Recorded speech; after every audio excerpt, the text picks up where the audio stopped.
All right, welcome back to the SSL Family Dad channel. Today we're talking about indoor growing. One of my favorite ways to grow food is indoors. And behind me is our little indoor garden. So we've got about a 3 foot, maybe 3 or 4 foot by maybe about 2 feet deep here. This is an old horse trough that we painted up and filled with some soil. This was built as kind of a multi-purpose system here. So we've been growing in this for a couple years now. We've got some grow lights hung up just in the corner of our basement, and this little trough here is filled with red wigglers. It's got a bunch of worms in it. We add food scraps and plant clippings and other things from house plants and stuff like that. Orange peels, banana peels, coffee grounds, and all that stuff goes in here. The worms kind of eat through this, and we just grow right in it. Instead of trying to harvest worm castings and all that kind of stuff, we just grow right in this soil medium. This soil was made from compost and straw and peat moss and a little bit of sand mixed together in here, and I just layer some fresh compost in here once a year to just kind of top it off. And so right now we have a very, very healthy rosemary growing in here. We'll kind of show you this up close in a little bit, and a pineapple top that I cut off, and it's starting to root, I think. So I'm going to see if we can grow a pineapple in here. I think that'd be fun. But it's time to replant this. I had a bunch of peas and beans and other things. Those have long since gone their way, and now it's time to replant this with something better. And so I've got some bell peppers that I started a few months ago, and that I'm ready to put in here, and they're getting big enough to get out of the grow shelf and put into the grow system. So I actually have a new grow light we're going to set up in here. I've been using some pretty hodgepodge kind of DIY stuff that I've put together in here, which has been working pretty well, but we definitely need some better light down here. And so I'll show you what I've got. I got a nice little kit from Mars Hydro that they sent me to kind of test out and check out. And I'm excited to put this thing in here. So I'll show you what I've been using and kind of how we're gonna add this to the system. So let me show you what we've been using here first, and then we'll dig into the new stuff and kind of get things rearranged here, plant our peppers, and see what we end up with. So this little grow system that we've had down here in the basement has been just awesome. And what a great way to grow food year-round and not have to worry about weather and not have to worry about bugs and all that kind of stuff. This rosemary actually started off almost dead, and it's just been doing really good down here. So we can come and just clip branches off that and use for cooking. And the pineapple looks like it's dying, but in the center we've got some newer growth, and I think it's actually starting to root. So we'll see what happens with that. So just above us here, I have a couple different grow lights. So I'll show you the DIY ones. Many of you guys have seen these before. I built these years ago. These are just a super cheap LED strip light. This is just a piece of white melamine on the back of these, and then just these LED strips that you can get on Amazon for super cheap, and a lot of cobwebs in here. But this is all powered by a computer power supply, and these work great for starting seedlings and things, but they're not quite powerful enough to grow on their own. And in the center here, I have a Unit Farm LED light. This has been a great LED light. This thing's been running, 12, 14 hours a day for about a year now, and it's been doing really well. It's got the switches here, so I can do the flowering mode or just the regular leafy green mode, which has more of the white and blue light. And then I have another DIY grow light over here with some different colored LED strips in it. And this stuff works good, but you can see, this is the rosemary plant, and look how it's tilted. I mean, this is straight up, and it grows towards that light. So it's got the nice powerful light in the middle. And these things, the supplemental ones on the side, really haven't done anything. So we're going to get rid of those today, and we're going to replace it with our new Mars Hydro light, and we're going to probably move the Unit Farm over to one side and then have the new grow light on the other. And that should cover our space down here. So we'll have one light that'll be kind of right over the top of this side, and then one light that'll be right over the top of this side. And so hopefully that will give us a good spread coverage throughout this grow bed. So this is actually a kit available on Amazon. It comes with a couple things other than just the grow light, which is actually pretty cool. First time I've ever had a real timer, which for my grow systems. I've used lots of things, smart plugs and other things to time my grow lights. So this will be nice to have. So I'll hook this up, and we'll have an actual timer for both of our lights. We also have a temperature and humidity meter to throw down here, which will be pretty cool. That's a little digital one, looks like, so that's cool. So we'll be able to throw this down here and just kind of monitor the temperature and humidity down here. This is in our basement area. You can hear that water running behind me. That's our sump pump. This is a pretty humid area, which is actually pretty good for the plants. And so looks like I have to throw some batteries in this, but we'll get that set up in there, and we'll check the keep track of the temperatures.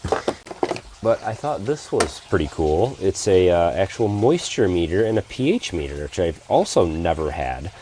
And well, this will be really helpful. We can check our soil out and see what the actual pH is. Don't care too much about the moisture, I guess, but I don't know, maybe I can leave this stuck right in the soil and keep an eye on the actual, moisture of the grow bed, so I know when to water it, or I can just test it as needed. But this will be interesting to test our compost for pH also. So this is going to be useful kind of all around the farm, out in the greenhouse and out in our gardens as well. So this is pretty cool. And of course we have the actual LED grow light. So we've got the power supply in the back. It's got regular 120 volt hookup here, and then it looks like this plugs into the end, hooks up to the actual LED panel. And look at that, look at all them beautiful LEDs on there. So I'm not sure what spectrums we have with this, so I'll have to check the instructions. It looks like from the instructions here that we do have a varied spectrum. So it looks like we do have some of our reds and oranges as well as our whites and blues, and so we should be a full range growing here for flowering stages and vegetative. But we'll see what we get when we fire it up here and hang it in place. But looks like a pretty solid little light. And power consumption on this, it's a listed power consumption is 150 watts. So that's what we're looking at. It does cover a 3 foot by 3 foot area, coverage area, and it gives you some distances like heights that you should hang the light. I generally keep them at 18 inches and just leave them. So that seems to be kind of a good cross between vegetative and bloom flowering stages of the plants. And it seems to be pretty good for everything. So all right, let's get the other stuff tore out of the way here and get this new light hung in place and check out what it looks like.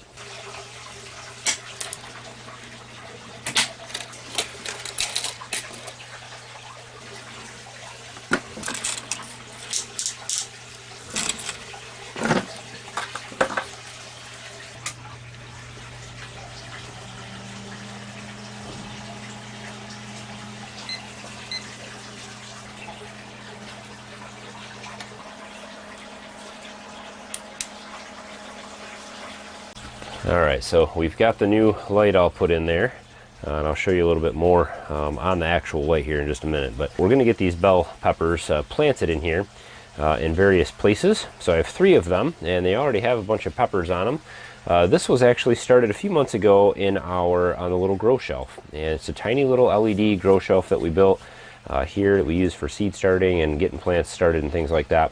But the shelf is only about this tall, and so they're about the max they could do in there.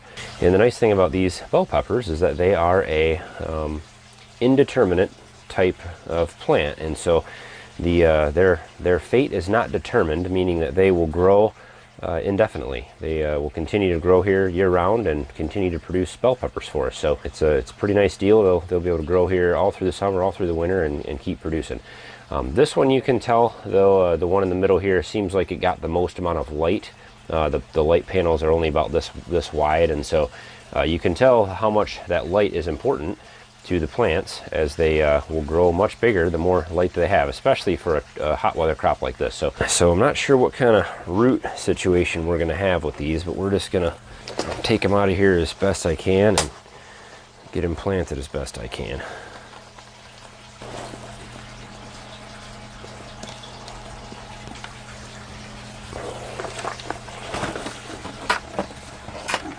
I'm going to get this one just kind of put over to the edge here.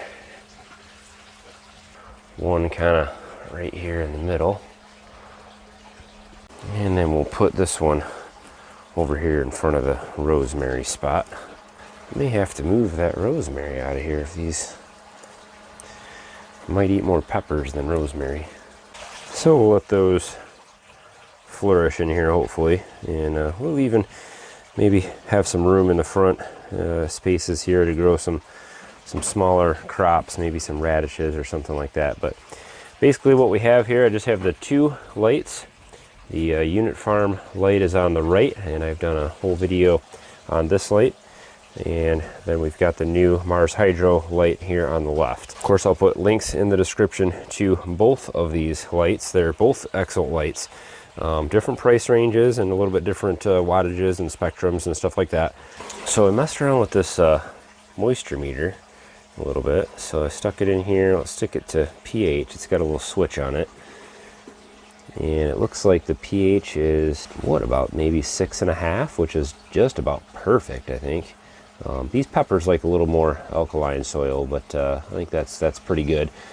But it is a bit dry in here, so moisture meter, it's in the red here. So looks like we need to add a little bit more water. It looks like you can go to whatever depth you want. So if you want to test it way down in there, stick it way down to the bottom. A little bit more moist towards the bottom. pH is about the same. That's pretty cool. So we'll probably leave this in here. I'll just leave this kind of stuck in here somewhere. Maybe we'll just stick it over here at about root level, and we'll just leave it sit there, and I'll turn it on and check it. Check pH and moisture. That's pretty cool. So different grow lights use different kinds of LEDs and different configurations. This one has, it looks like, mostly white and a few red in the red spectrum there. These peppers are looking really good, so hopefully the transplant won't shock them too much, but we'll get them some water and they should do pretty good down here. These will grow up, all these 3 bell pepper plants, they'll grow up and fill up this whole area, and I'll probably end up having to raise these lights and even maybe trim them down after a while, because they'll get pretty big in here. So I've always loved doing indoor gardening. I like gardening in any form, but indoor gardening is great because you do have really complete control. Temperature remains steady down here. The the humidity remains pretty steady down here in the basement. And these grow lights are so inexpensive now. I mean, LED grow lights used to be hundreds and hundreds of dollars. I mean, to get into a decent LED grow light, you had to spend $500 plus. Now these things are so much cheaper, and they're great quality. I mean, these things run, like I said, 10, 12, 14 hours a day, and you set them on a timer and you just set it down here and you just come down and water stuff and just harvest the crops. That's all you got to do. Now we're not going to be growing a giant abundance of crops down here. I'm not feeding my family off this thing, but definitely great for a little herb garden, great to have just like leafy greens and other things like that. We use a lot of bell peppers, and so bell peppers are nice because they don't get too enormous to grow inside, and they are very productive, so we can have bell peppers all the time. But if you start looking around on Amazon for grow lights, there is so many options out there, and there's a lot of junk, and so you got to be careful. You go too cheap and you end up with lights that don't really produce well, don't have very good spectrums for growing. They're just made of junk and they don't last very long. Mars Hydro is a trusted brand. I'm not just saying that because they did send me this light for free to test out and use in the garden and share with you guys. But Mars Hydro is a brand. If you look around online, they're kind of a really well-known grow light brand, and you'll see them in all the grow stores. And we've gone into all these little hydroponic stores and all that stuff. They all carry Mars Hydro stuff, and they're a good name. These are kind of their entry level. These are the kind of the lower end of their spectrum. They make all the way up to $1,000 lights that you can get if you want to get serious about growing some vegetables. But and I actually have another grow light for you guys that I'll share with you guys probably next week, and we're going to go through a lot more with LED grow lights. We're going to do some comparisons, what to look for, what do all the numbers mean with PAR and lux and lumens and square foot coverage and heights and color spectrums, and we're going to talk all about that stuff with a few different LED lights from Mars Hydro and Unit Farm here, and kind of hopefully decode some of the words out there. Hopefully you guys enjoyed this quick little replanting of our indoor garden, and of course I'll take you guys along with updates on this, and the first time I get a bell pepper out of this thing, I'll share it with you guys, and we'll do a little video update on the indoor garden. Stay tuned for more indoor gardening things and all kinds of gardening things, and so don't forget to hit thumbs up on today's video, and of course subscribe if you'd like to hit thumbs up on future videos. We'll give you the opportunity to do so. So as always guys, thanks for watching. Have a good one.